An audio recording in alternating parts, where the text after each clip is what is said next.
जो फल का त्याग कर दे परंतु कर्म का त्याग ना करे, ऐसे कर्मयोगी को कैसे जाना जा सकता है माधव? विश्या विनिवर्तन्ते निरहारस्य देहिनः रसवर्जम रसोप्यस्य परम दृष्ट्वा निवर्तते।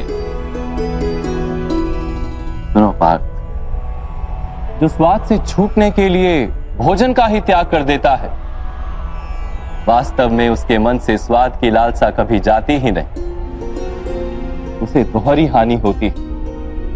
एक तो वो निर्बल हो जाता है, जिसके कारण परमात्मा को प्राप्त करने का जो प्रयत्न अनिवार्य है उसे वो नहीं कर पाता, और दूसरा, सदा ही उसका मन स्वाद की लालसा से भरा रहता है।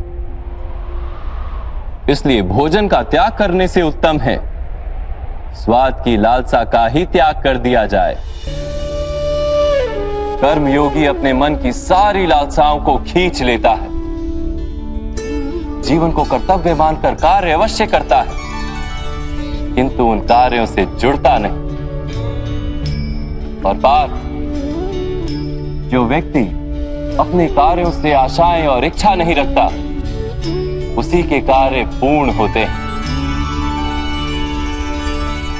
एक असफलता से दुखी होकर जिसका मन डोलता नहीं, एक सफलता से आनंदित होकर जो स्वयं को सर्वश्रेष्ठ नहीं मानता, ऐसे ही व्यक्ति को कर्म योगी कहते हैं। और ऐसा व्यक्ति जीवन में बार बार सफल होता है।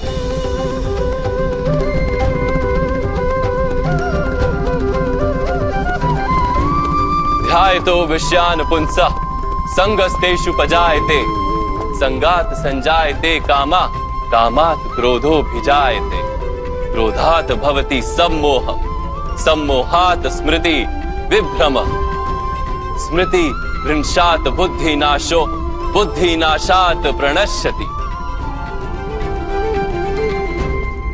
फल की आशा से कामना प्रकट होती है, और कामना का तो स्वभाव है असंतुष्ट रहना।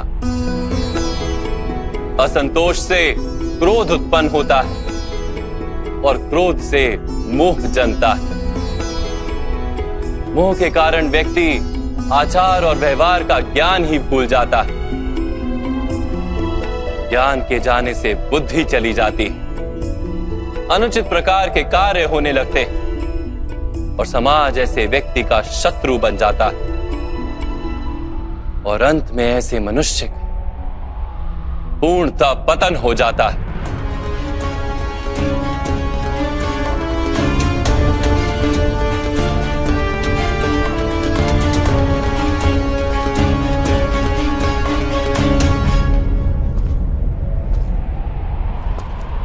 जैसे भ्राता दुर्योधन,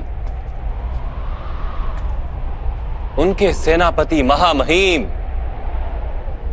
उनके ही शत्रु हैं, और तुम्हें विजय का आशीर्वाद दिया है।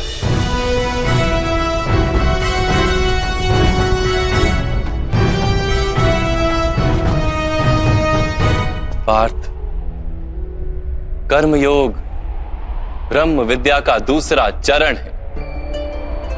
परमात्मा में अपनी बुद्धि स्थिर करो, स्वयं को आत्मा जानो, मिथ्या बंधनों से मुक्त हो जाओ, और फल की आशा का त्याग करके केवल कर्म करते रहो।